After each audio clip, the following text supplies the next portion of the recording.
Hello, hello. This is Orlando, and this is also Late Night Right. Now, I don't know where Kaz is tonight. I'm assuming her internet probably is not working, but if she's able to pop in, I left her the link so she can pop in later. But for now, what we're gonna do is um, set up for getting some scene work done tonight. As you all know from last weekend, we decided we would stop for a second, would delve into the actual place where we're going to be working, where these guys are supposed to be working, so that we can see the whole layout of the place. As we write up the scenes, it'll actually show as we're going.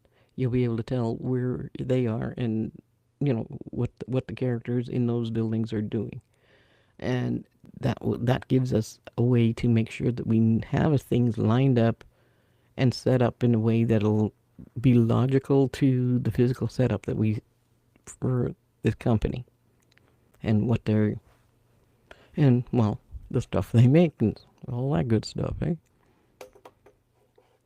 So for starters, what we'll do is we'll get the screen up here and share the script so that you can all see it. And there we go.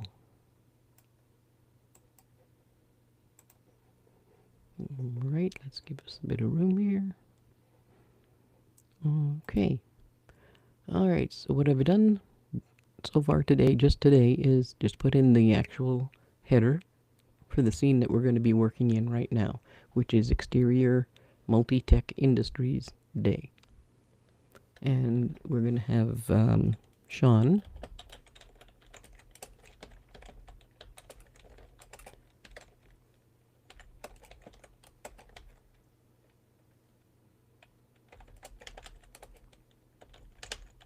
And he's going to pull his car in off the highway.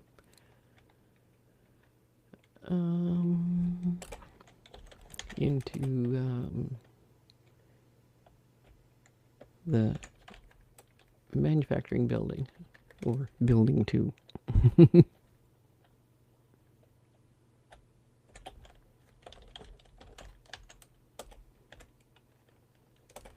that'll be the parking lot.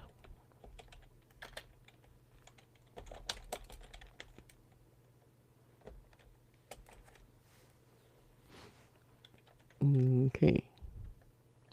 And then at the same time, keeping them outside, we're going to have Sean gets out.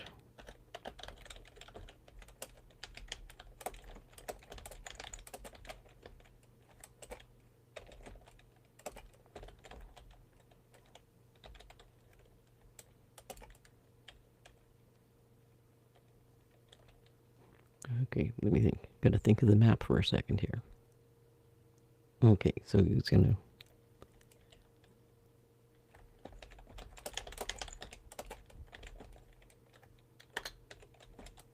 So he's gonna walk back to their road and up to the office.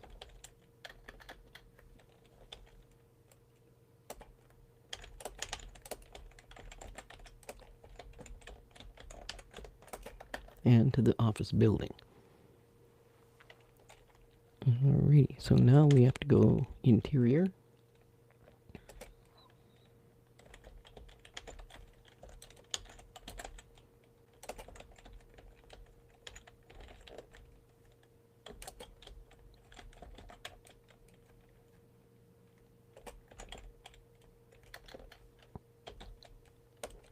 That's office building. It's daytime. There we go.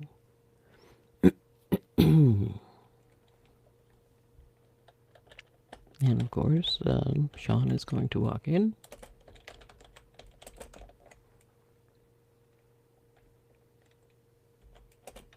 And we have made us some characters to go into this place because obviously people are going to have to work here, so we've named a bunch of people. and kind of set them up, gave them a bit of personality, and we're going to lay them in here.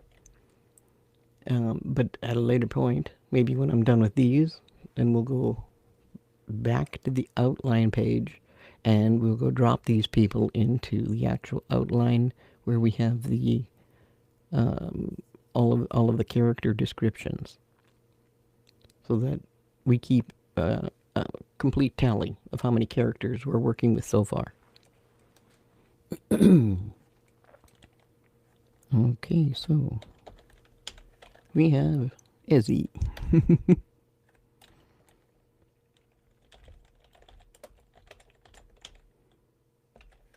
And she's, of course, going to want to know, well, hey, you're early.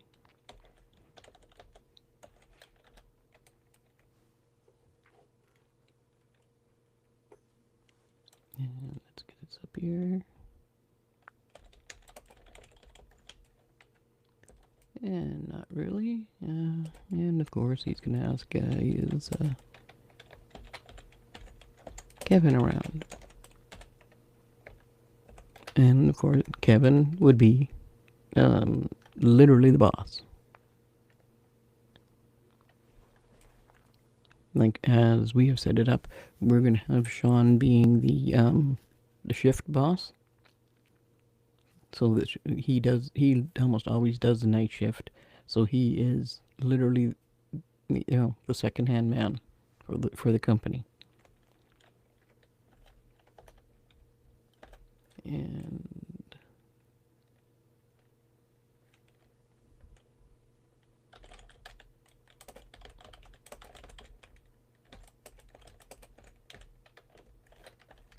of course, yeah, where else would he be? Alrighty, and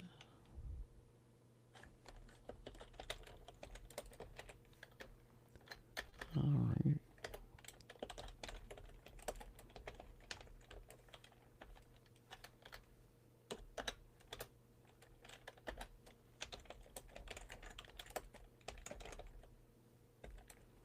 And you never know.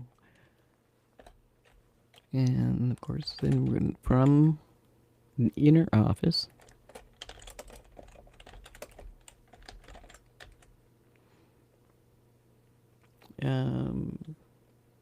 We're going to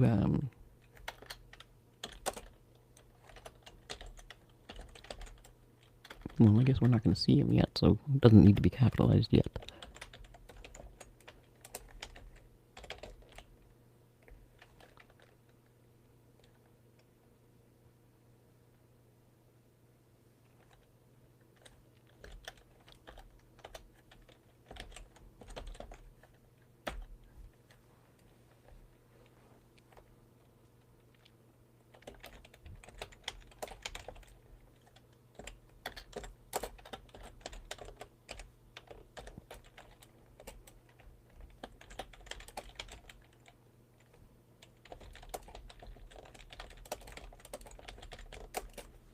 Well, in case anybody's wondering, a keister is means get your butt in here.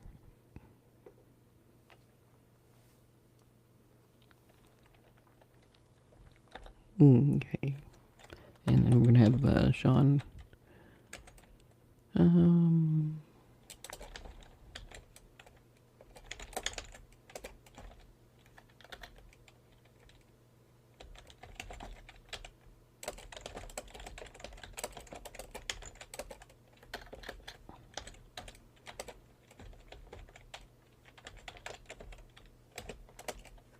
You're gonna lean on the door frame.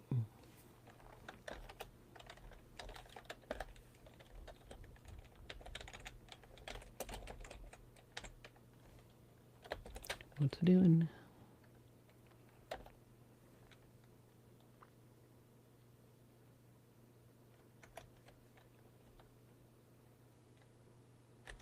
We better put a bit of information up here about Kevin.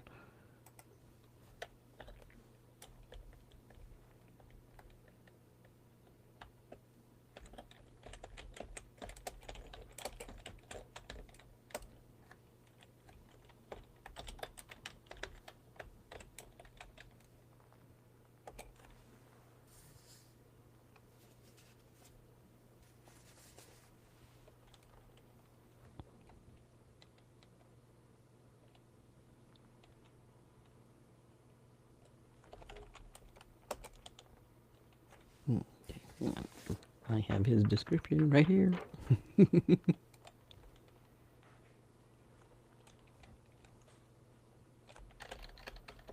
Okay.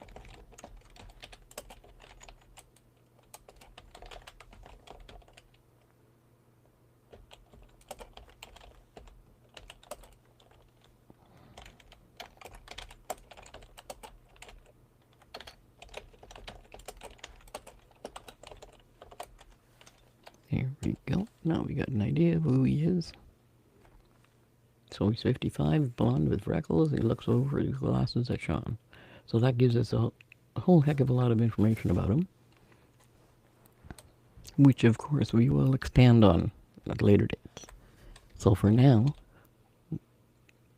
his dialogue is what's going to, show us more about who he is. There we are.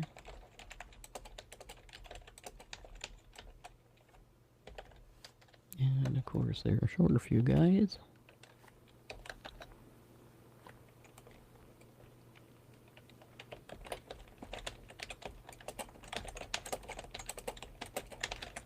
This is where Michael not being there coming into play.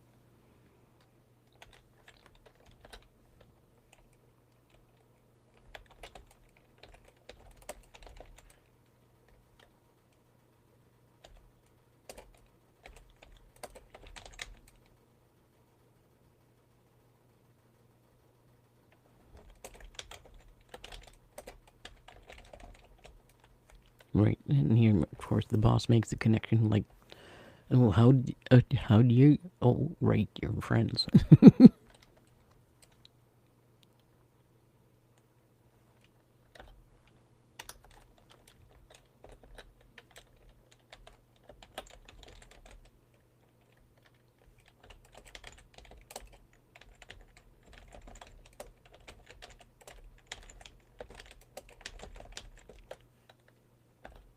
So, on this one here, your friends tell friends where they're going. Now, Sean could be flippant about it. He could be kind of peeved about it. This is going to be a choice that the director and the actor will make together. And seeing how it plays against everything else that's running through this dialogue here.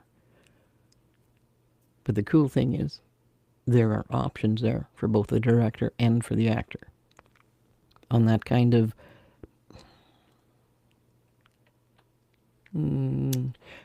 personality. So it'll be a matter of feeling out, the actor will be feeling out who the Sean character is, and when he's doing his lines and stuff like that, the director will be able to say, hey, wait a minute, no, he's got to be more like this, right? Or he's got to be more like that. Or push it a bit more, So, if he's kind of a little bit peeved, well, maybe he should be more than just a little bit peeved. So this is the kind of opportunities that a lot of actors, as well as directors, have fun with it, because this is where they get to throw their expertise into the movie, as well as visuals too. Alrighty, let's get on to bring this back up here so you guys can see it. And we have Kevin again.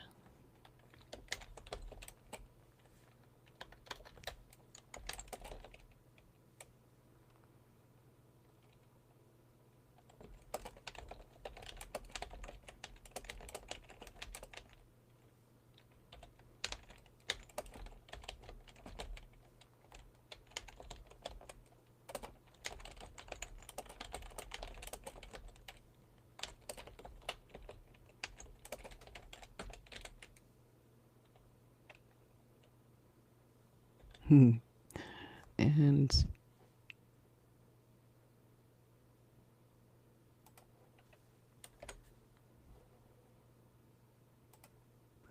right here, you will see here, Imagy, if you recall, is the company name of the people that grabbed Michael.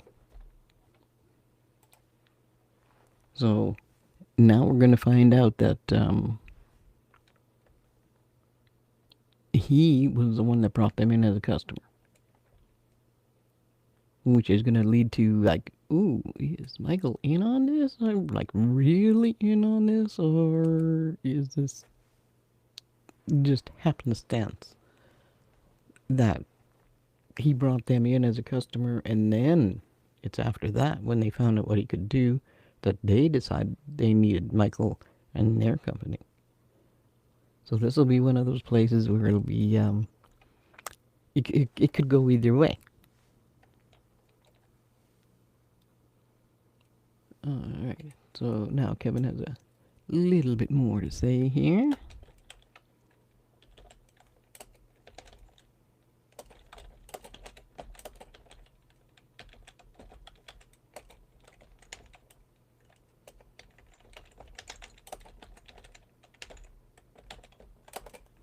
Yeah, see who you can wheel into straight overtime. Now, if I had more dialogue to go with Kevin right here at this point, because I already have 4 lines of dialogue, that's as far as I'll go. You'd have to have an action line after that. If Kevin still has more to say, you would have to shuffle papers or get up from the desk or, you know, slide a folder over to Sean. Like literally anything to make sure that there's a break between that dialogue. You know, because even here, where how we have it, with the C, who you can wheedle into straight overtime, there could be a break between that dialogue where Sean would be saying something or doing something as well, which would make which gives it more of a more like a natural conversation, right? Because you know it's back, you know, back and forth, back and forth, back and forth, and that's just how people talk. You don't always sit there and wait for somebody to say 2 or 3 or 4 sentences because other people in the room are doing different things at the same time or commenting on what's going on.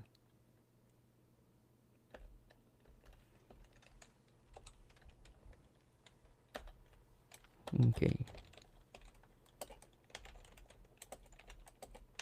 So we'll have Sean turns to go, and then we'll have Kevin continue with it. See who you can wheel up to do straight overtime.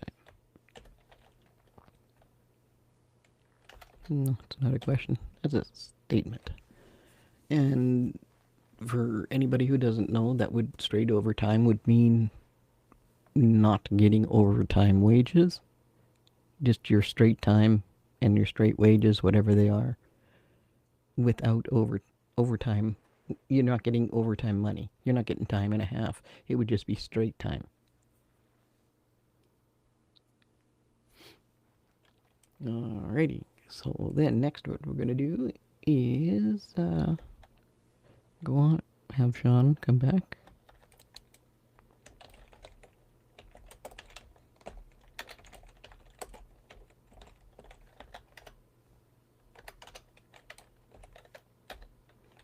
And do.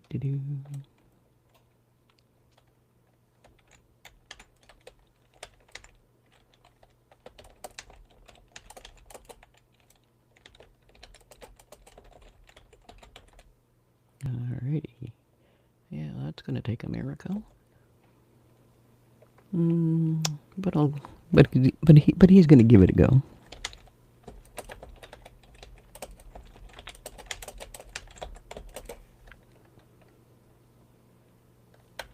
And now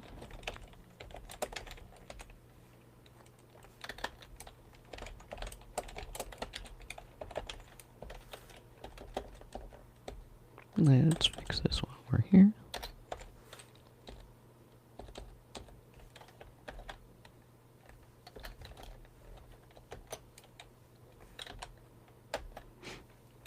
And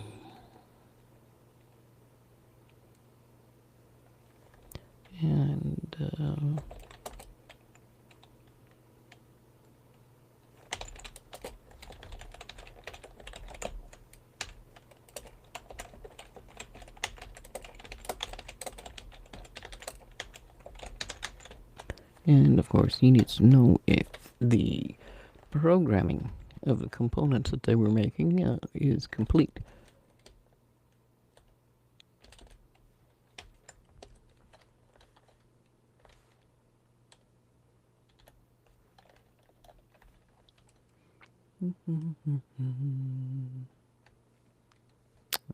And we have Ezzy again.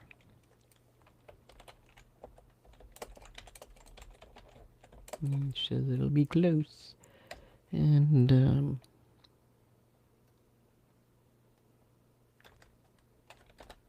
we'll take us back to Sean again.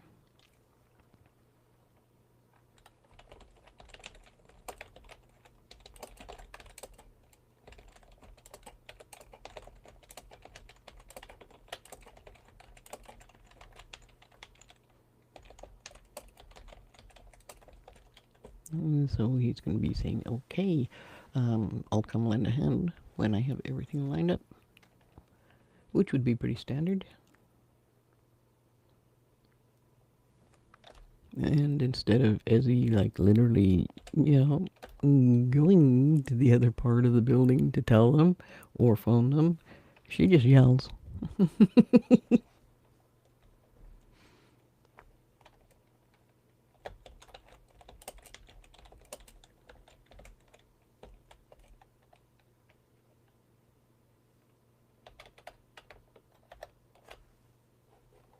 Okay.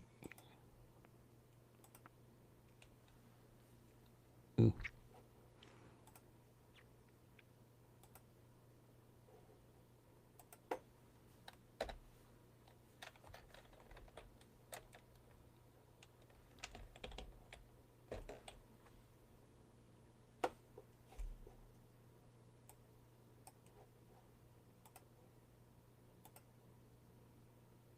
Well, what the heck?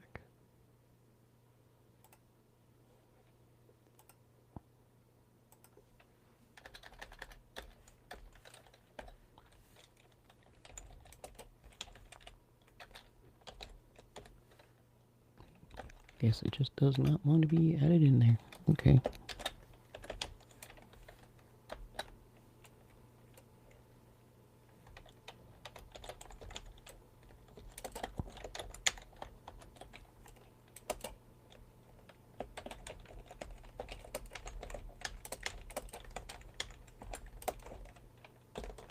And she says, hey, Bart, Sean's going to pitch in.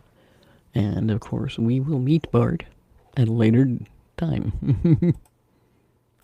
Obviously, later this evening.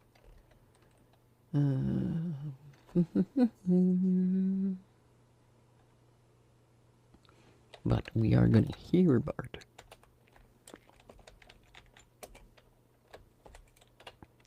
And out of sight. And wait a minute, hang on. Right here. This should also be out of sight.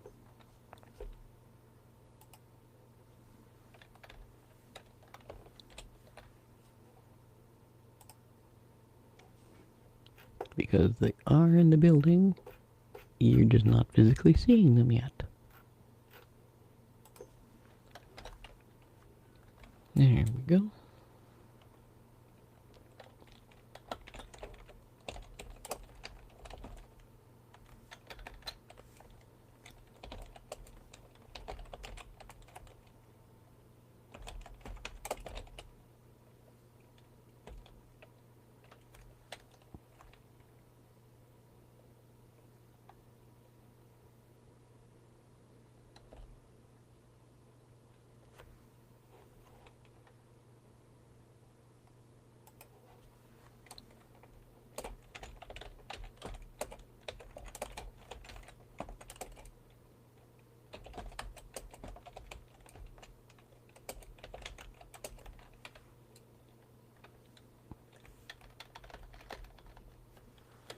Okay. So she. I'm gonna go back up a bit. So Ezzy, yells toward an open side door, and beside that side door, we're gonna insert programming, because that would be what they do in that area.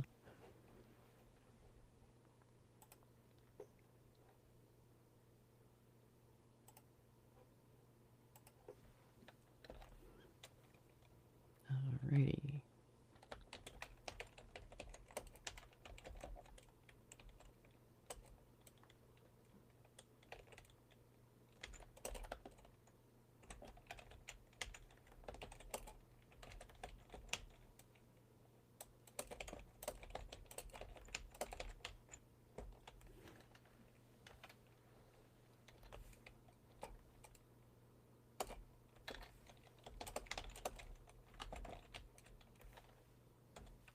Alrighty. So there we have the first scene. Um, and what took less than half a page for me to write up in the notes has now turned into 2.5 pages of script, which is awesome. I love it when scenes work out that well. You know, between anywhere between 2 and 4 pages for a scene is pretty good. Sometimes they're shorter, sometimes they're longer, but that gives it a nice even. It's not too long, but then we know Sean is on the move. From here, he's on the move to the next building, and then from there to the next building, and stuff like that is what he's going to be doing. So the flow has to keep moving because he is moving and checking things as he's going, but that keeps your forward momentum going. That'll bring us further in to the whole way that this company works, as well as who the people are in what areas, and that they're all being productive, or almost everybody is being productive in their jobs. So all of the stuff keeps moving and moving and moving from different angles. All right. So now we're gonna go interior,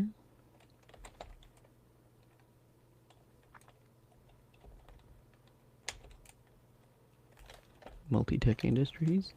I'm gonna go back up there, and we're gonna do building 3, and it's gonna be daytime again, or still, because it hasn't gotten dark yet. We won't be seeing it. We won't be seeing it getting dark until after we're done this part, and then we'll be going into a different, completely different area, different thing, where the time of day really won't matter. But then by the time we come back to here again, to what's happening here with loading and stuff like that, then it'll be getting into nighttime. Because I mean, even this, I mean, technically, we could call this evening because he's on night shift. Started 6, finished at 6 type of thing. So maybe we'll just do that right off the hop and be ready for it.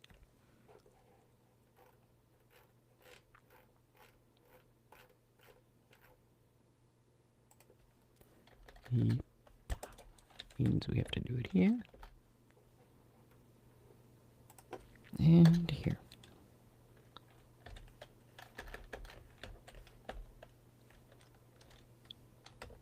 There we go. Now the program also has it all recorded, the different areas so far.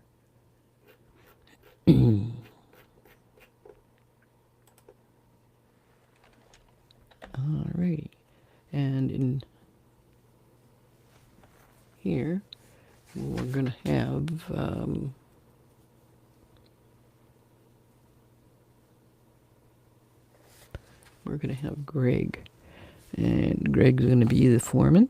That's within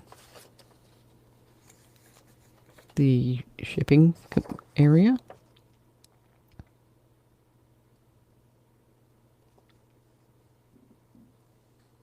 Okay, so I wanted to double check, make sure I had all my notes here.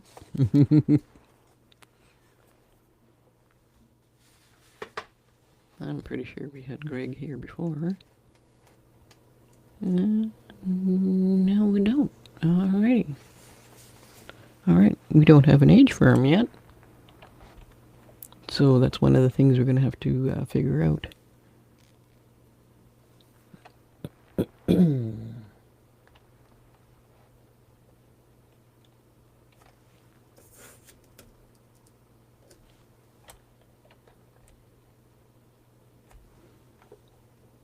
Okay.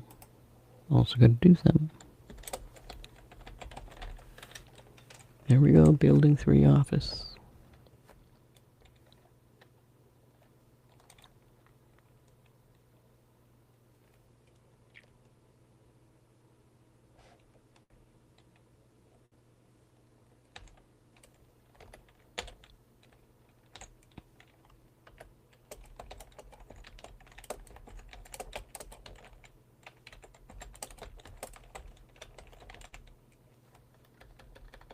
Let's just see what it is.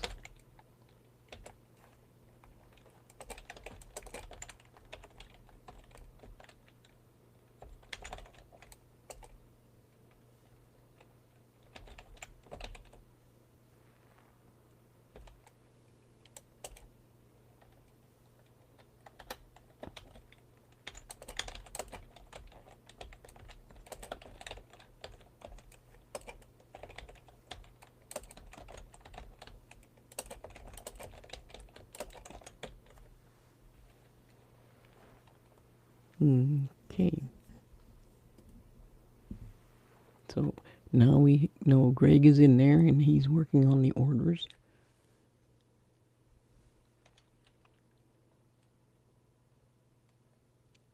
And requisition forms, because, well, there's always stuff that needs to be fixed. And then of course, Sean comes to the door, half knocks, walks in. And then now we got a new character lined up.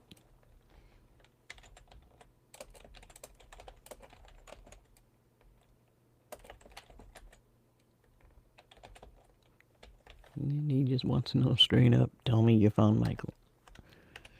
And,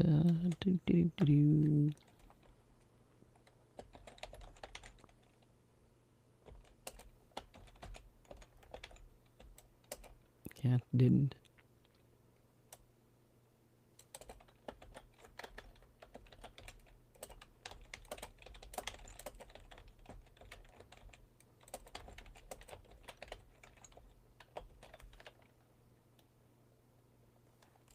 And of course, he gets right down to business. Yes, we got all the hardware for Imagi. And Greg is yeah.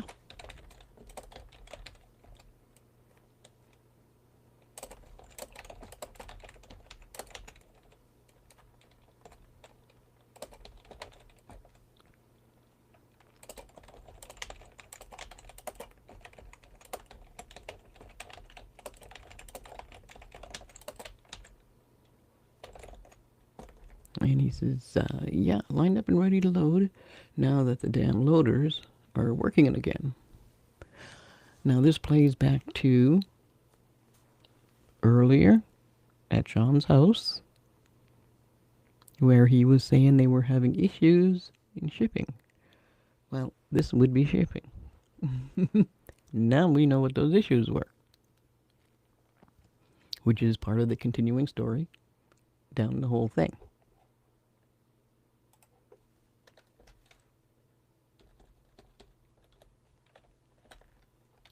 Alrighty. There's going to be other stuff filling in here.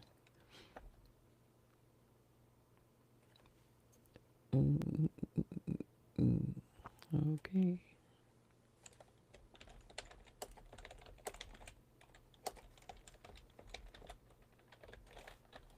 Of course, like any good foreman, you'd want to know what the problem was.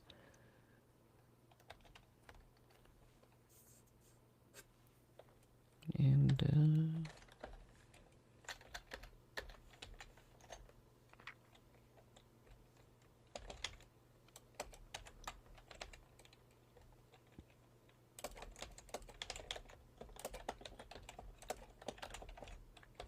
there, not 100 on that. Ask Robin. So now we know we're going to be introduced to a new character.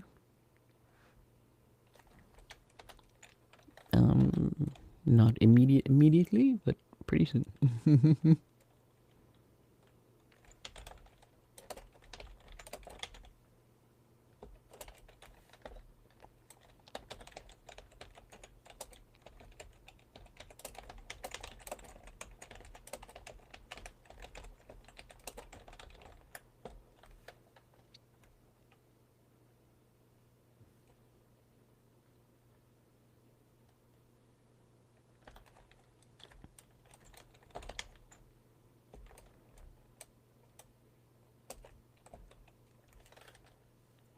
I think I'm going to end up having to shorten this name.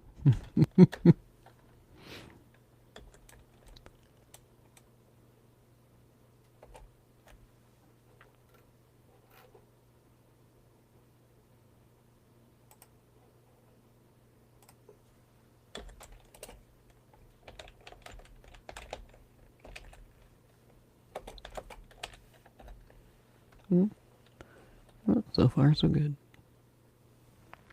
So now that he's in the warehouse proper,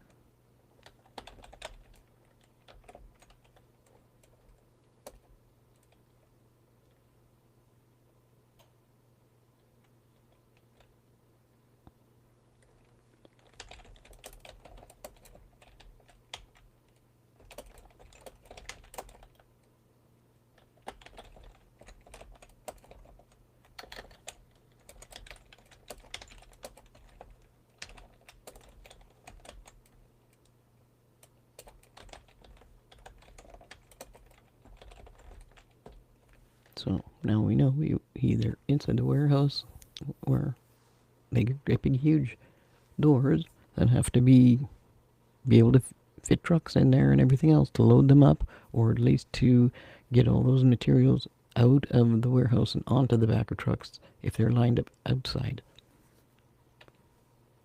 So that gives us two options on how that gets run. If there's larger type of forklifts, well, then it would be the type that they come in, take the stuff, and take it out to the trucks, rather than the trucks backing into the building.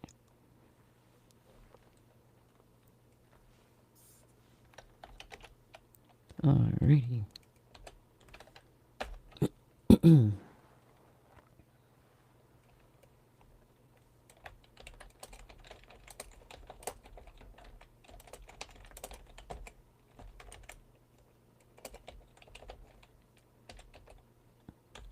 Of course, Sean's gonna ask. Yeah, I heard you fixed the loader issues.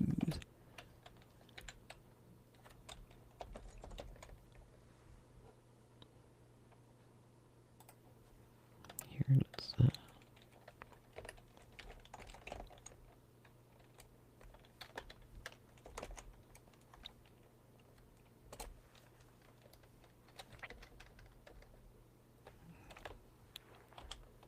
Okay.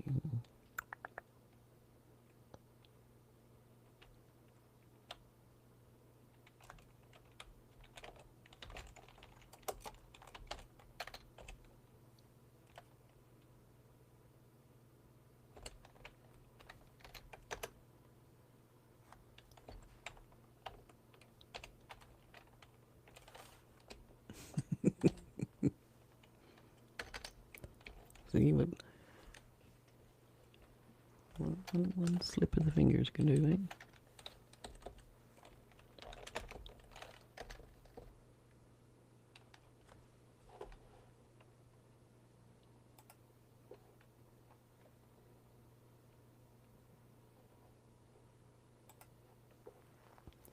All right.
Here we go.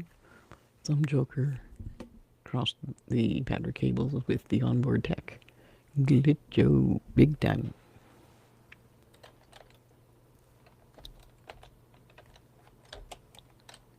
Of course, Sean is not going to be too happy about this.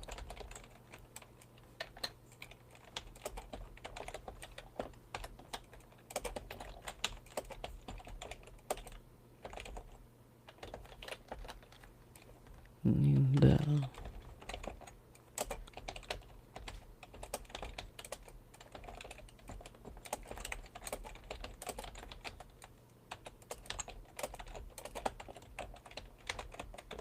alrighty, so Robin shakes his head, but his eyes go to Winston. So that tells us right off the bat that it's like, yeah, he has his suspicions.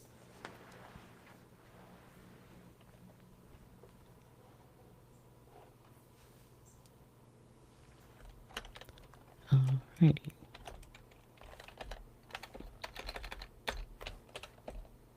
There we go. And we got Sean.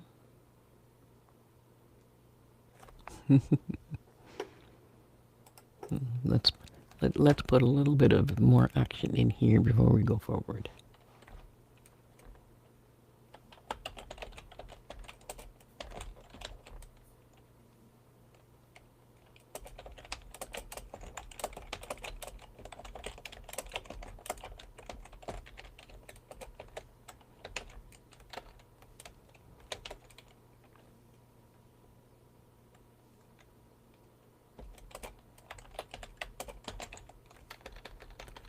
Alrighty, now this is gonna be a secondary action. How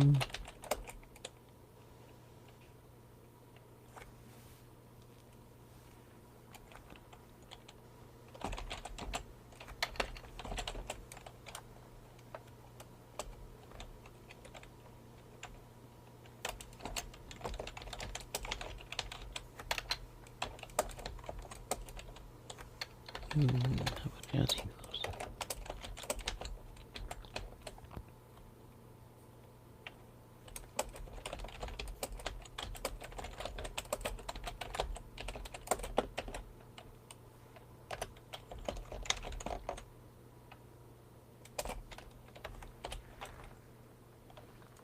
Alrighty.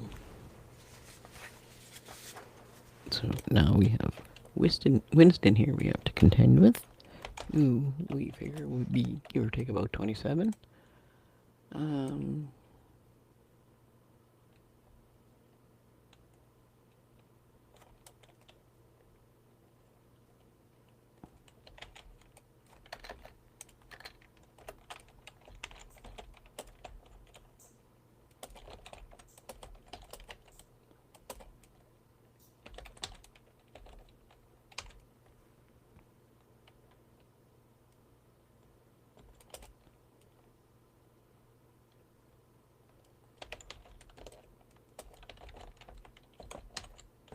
He, of course, hates working. Okay. So that gives you a bit of an idea of what kind of personality he has. Um, which means, well, he doesn't think he should have to work because of who he is and who his dad is or mom, whichever it is. It happened to be the one that's high up in a corporation or something. And of course, Sean is gonna go, well,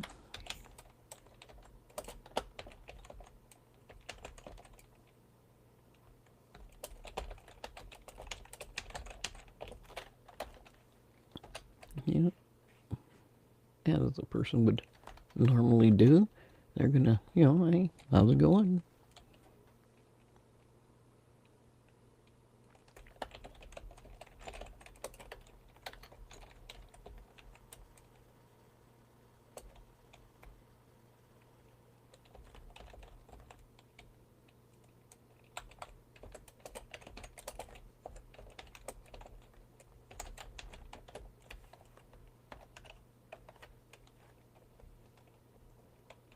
Well, and obviously not getting anything out of that. And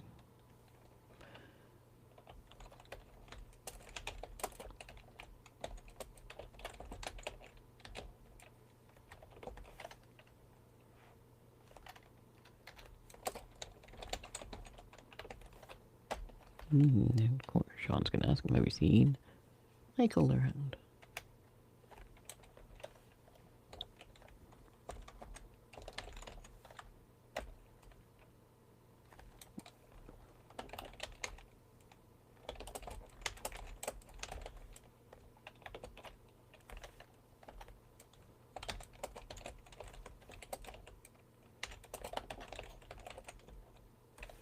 Yeah. Now, you would think somebody would think twice about that, considering Sean is his boss. But it doesn't seem to matter to this person.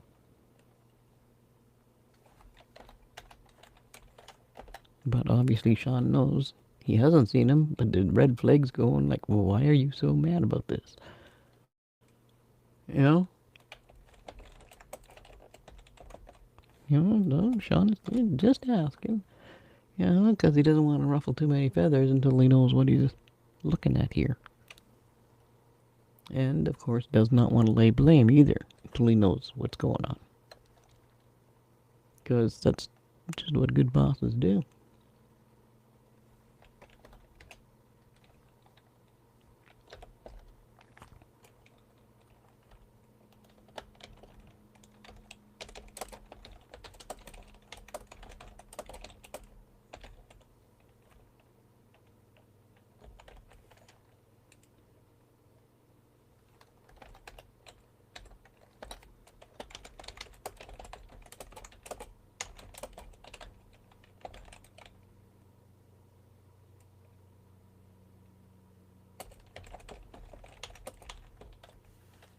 Okay. So Sean says that would be the issue, wouldn't it? That he's not around, he's not here, he's not helping with the work. I guess partially a way for Sean to work a little bit better with this person, maybe.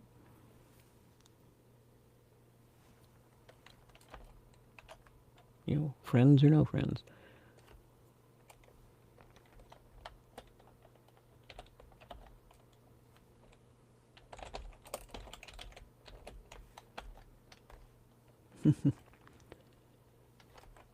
And of course, Winston does not care.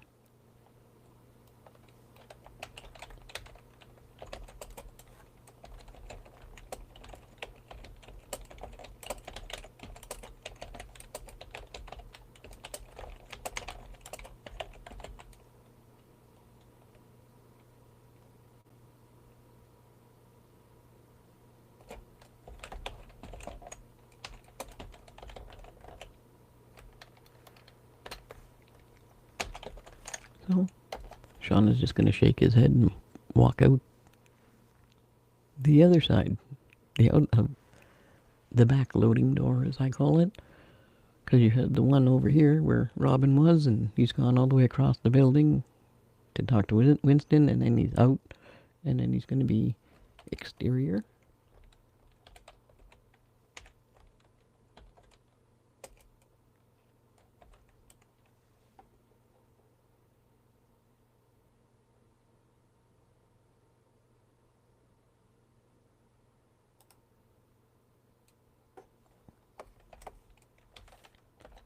And that's outside of building 3.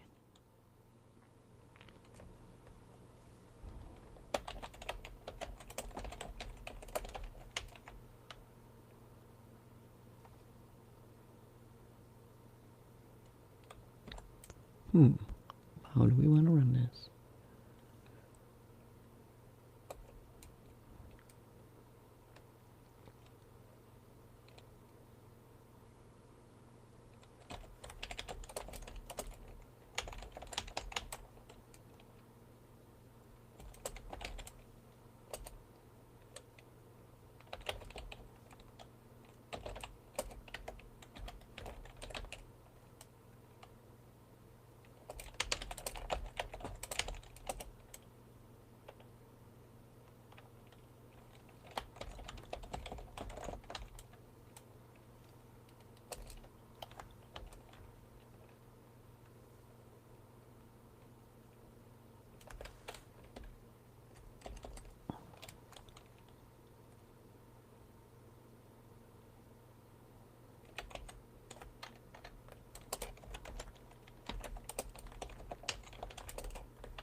Okay.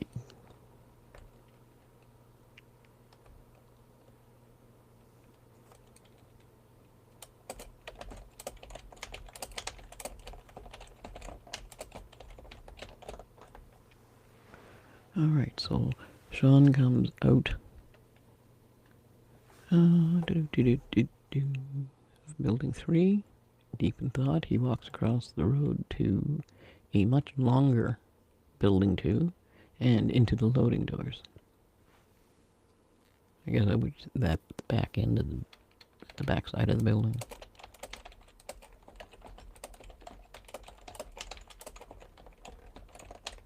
Now this is the back side of the building according to how the blueprint would actually be laid out.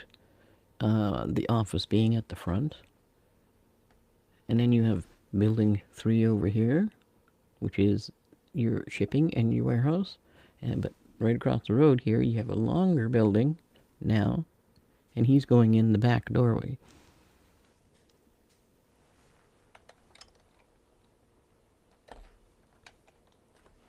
Alrighty.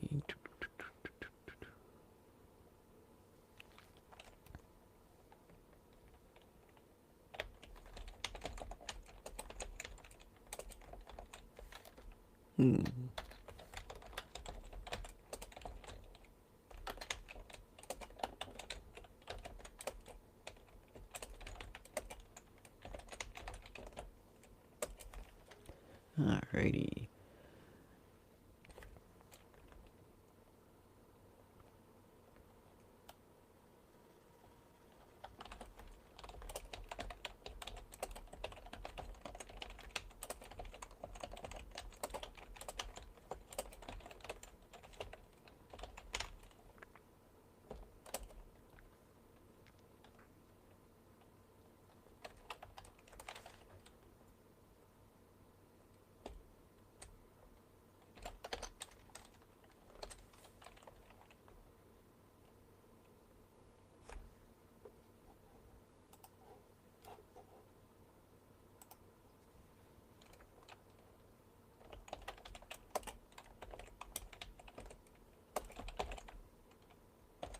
So he's gonna, what do you think? He's gonna wave down Vern. And Vern is,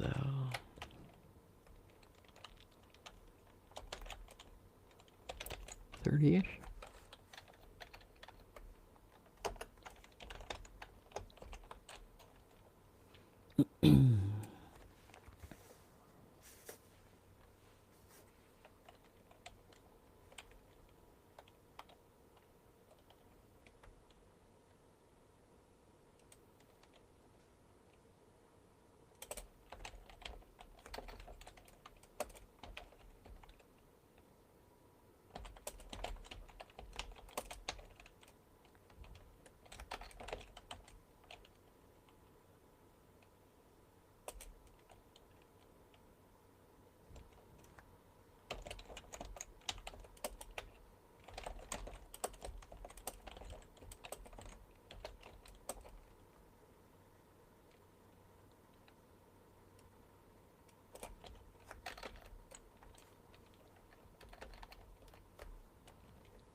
Alrighty.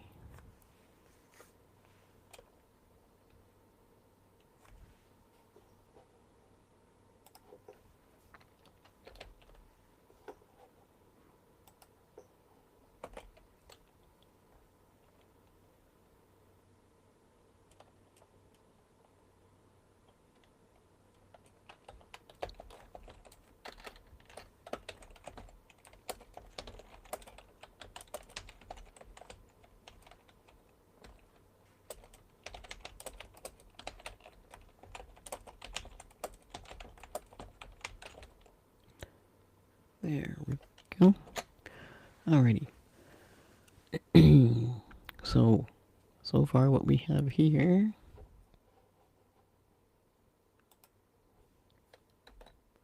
we have outside. Okay, Sean comes out. He's deep in thought. He walks across the road to a much longer building and into the loading doors at the back side of the building. And here is where I have to put in that we're interior. Put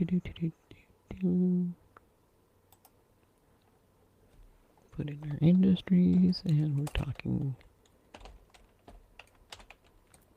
building 2.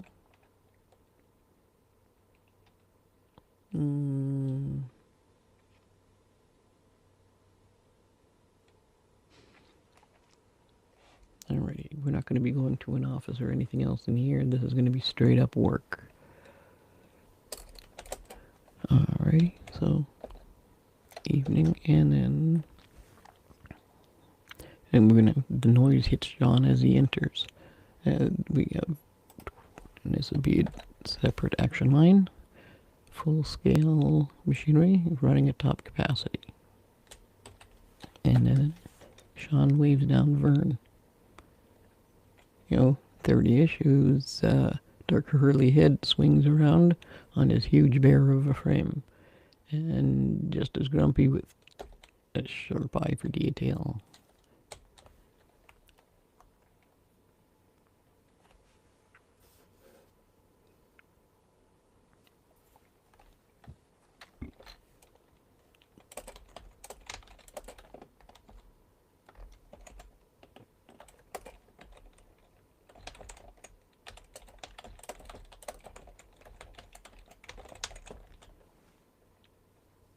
Okay, so as you can see here, a CNC machine is what he has the sharp eye of detail for, because he's inspecting the product that's going through the actual machine at this moment.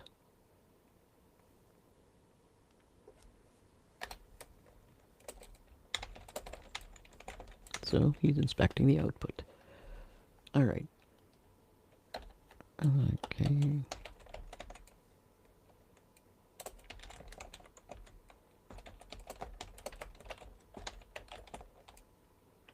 So what we're going to have here, Sean is reminded of Michael.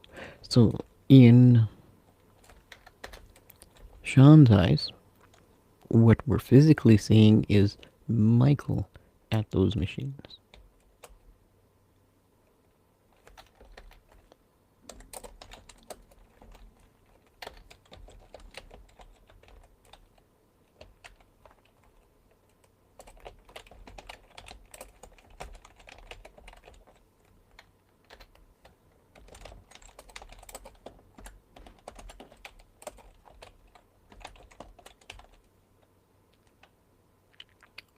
Alrighty, so he's programming the CNC.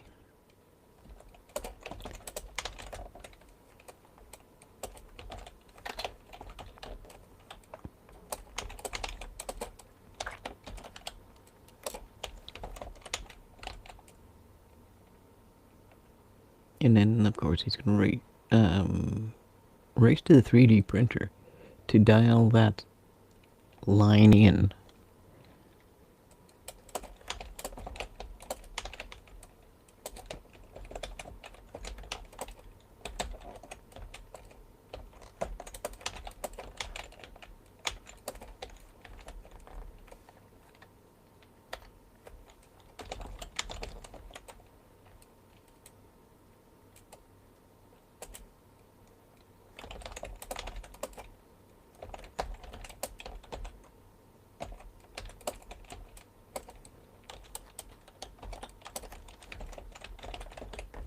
There we go.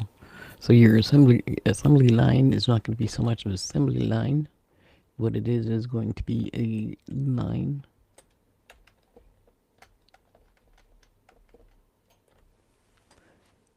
It's literally like almost like 3/4 of the length of the room of individual 3D printers that will all be making exactly the same thing. And that's what he's doing is he's programming in the the specific specifications that they need to make the parts that are being processed, and that will all come out at the end of the line that will actually be assembled after the fact.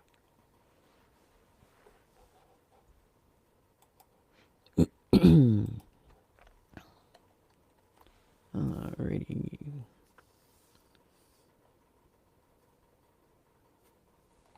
So we're gonna have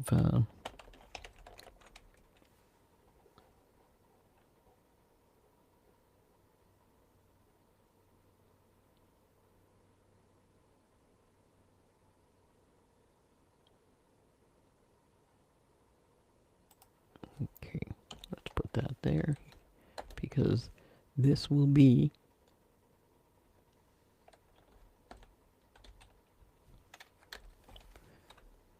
the actual visual from his Sean's point of view would be that he is going to see. He's going to be standing there. You're going to be looking at Vern.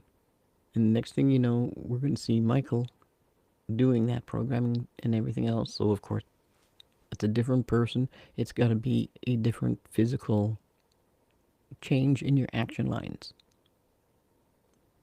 And that's a lot about how you separate action lines.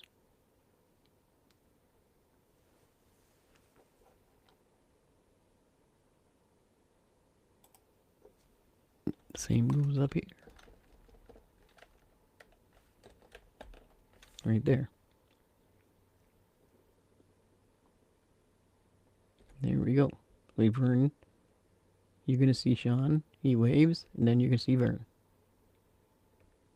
Now, a director here can decide whether or not he wants to do a wide shot that includes both of them at the same time, depending on how close they are with machinery and stuff, or what angle he wants to come at. If you're coming at it from the loading door, you would easily see both of them in the shot. It's just that Vern would be much further away. Or it could be taken from the other side. You could be taking it from the printer side, or from the CNC machine, looking toward the loading doors, but you're catching Vern in that frame, as well as then having Sean in the other part of the frame further away. Either way, or it can be from one side or the other side, or over a shoulder. There's multiple ways that this could lead, um, show the two individual people. They can be done completely independently, one shots for each of them, or it can be done as a wide double shot or an angle shot. It all depends on what's going to give you the better visual in the long run. Like, for instance, Sean coming in the west side of the building, when you've got the sun going down, it's evening, so you've got the sun going down. Is that going to give you a better visual? Having the sun streaming in, and just him being black and being a shadow on the floor, that could make for a much more interesting shot than seeing what's going on the other side over here, right? And it might make Vern have to, look twice or look closer to be sure who it is.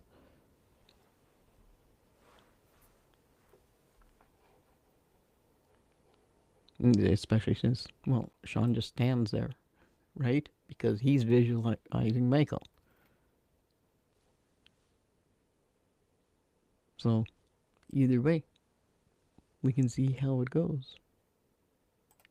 Because it would, if Sean was gonna be full face when he waves, when he comes in the door, and it's a double shot. Um,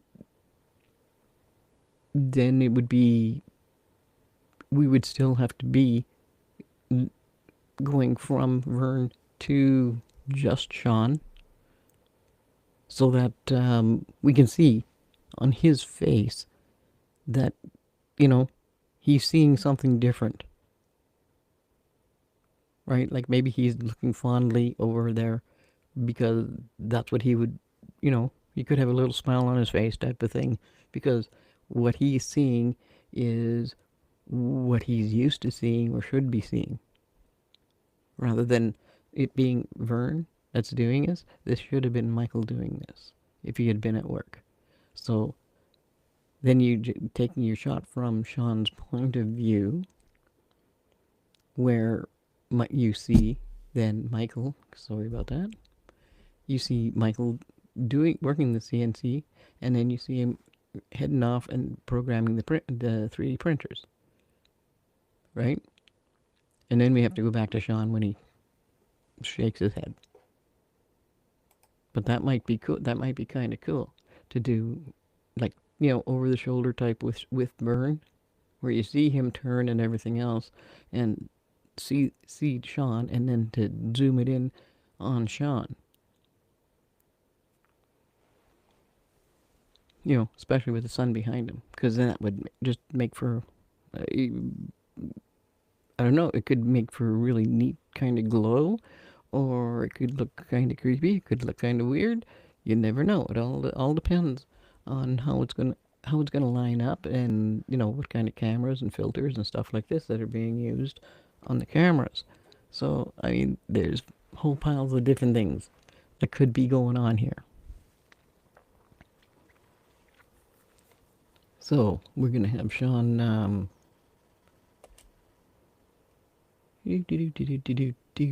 So Sean shakes his head.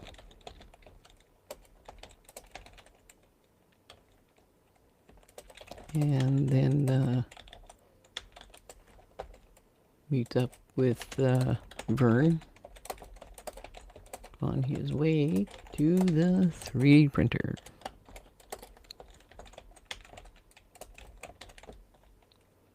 And now we know exactly what Vern would be doing here because we've already seen Michael doing it.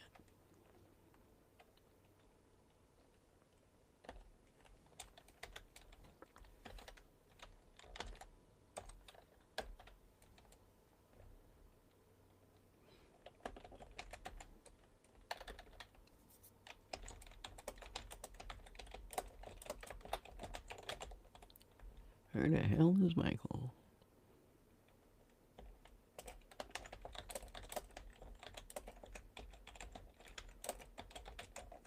There you go. This is his bloody client.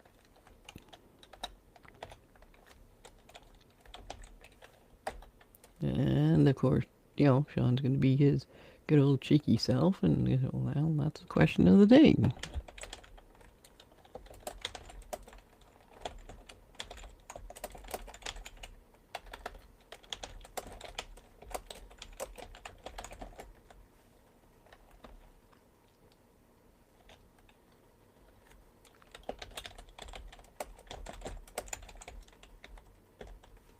Of course, Vern is like, find him.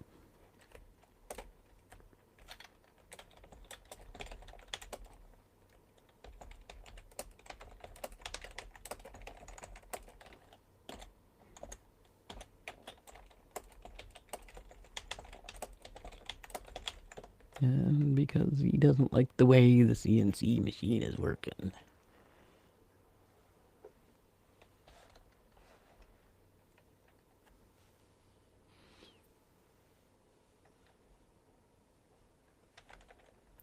Okay, so of course now on that we're gonna have Sean dial.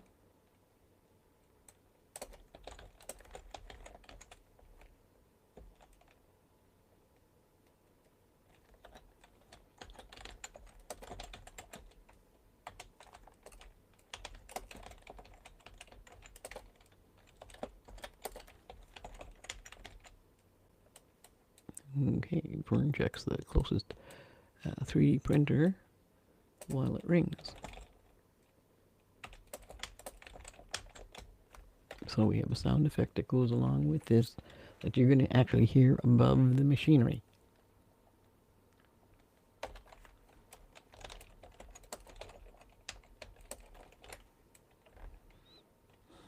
And of course, Sean hangs up because there's no answer.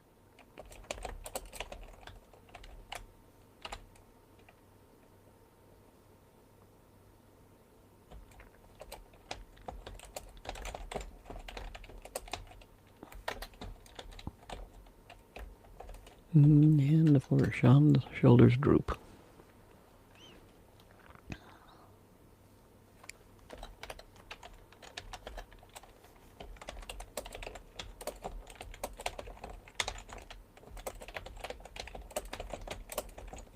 And one way or another, Sean's gonna find him.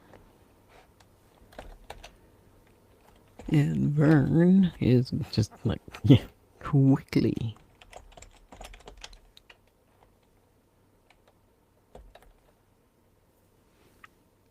Okay, so that is how we run around in those buildings.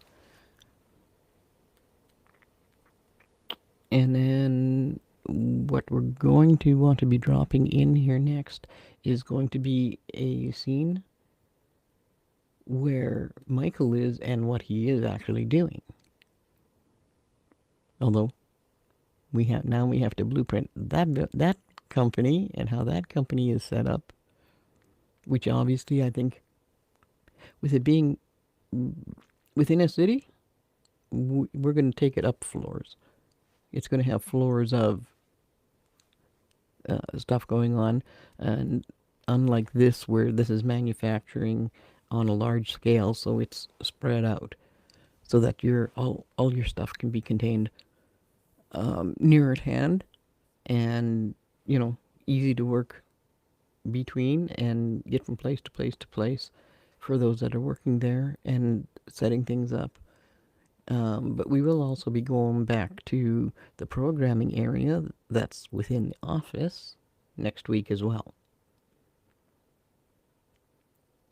And there'll be more with Greg before Greg leaves for the night. And but for tonight, I think that's pretty good. I think we did a good shot into this already, so we're on page 15 already, just at the top of page 15 for a script. And considering we're only on page 3, well, more than halfway down, page 3 out of 9 on the outline, this is going well. This is going to be a nice length. A nice length of script. And of course, there's still details that have to be filled in. What we're doing now is your rough copy. And then we'll be putting in a lot of details, character details. And when we do after we're done the whole script, we'll go through and we'll start filling in and building and making larger descriptions on some of the stuff. It just simply because of where locations are, how they are, what they're going to be doing, and just the interactions between people. And you never know. We just might be sliding in a few more scenes once we get to the end. If we find out, well, if we need 10 or 15 more pages, then we'll be putting some more scenes in there that'll give us a really good filling out of the story. Because we have a lot to choose from. We have this workspace here, which, of course, after we're done this part, which will be next weekend, this part will be done completely of this whole area here. Because after that is when Sean and the boys go hunting for Michael. And like Sean said here, one way or another, he'll find him. So, I am going to stop sharing that. That's all set up. And of course here I'm going to save my script because I do not want to lose any of the work that I just finished doing. And this has been a lot of fun. See, now, as you can tell, I really like doing the writing. The writing of the scripts. Because there's so many things you can do on the fly. There's so many things you can change immediately. And when you have an idea, throw it on the page. Even if you're not going to use it yet, throw it on the page so that you can place it where you need to place it at a later date. Or that would just be part of a natural expansion of a scene that's going to jump into a different section or throw you into a different direction. And that's kind of fun I like to have. On that note, thank you everybody for coming and having a look. Don't forget to like, share, subscribe. You know, at some point we would love to be able to bring up our numbers and help a lot more people learning how to write stories. Because it isn't just about screenplays, it's about all kinds of stories. Screenplay is just a format. You know, in books you use a different format. In a stage play you use a different format. You know, the only difference is the physical format you're using, but you do need to learn the rules that go along with the format you want to write. Because otherwise you're never going to have a solid, cohesive story in the proper form that those who would make it or read it need it to be for them to understand how it's all done. To see the big picture of what your story is. Because if it's in the wrong format, then people just stop reading. Because you've sent it to the wrong person is what they think. You know, if you don't have the proper format.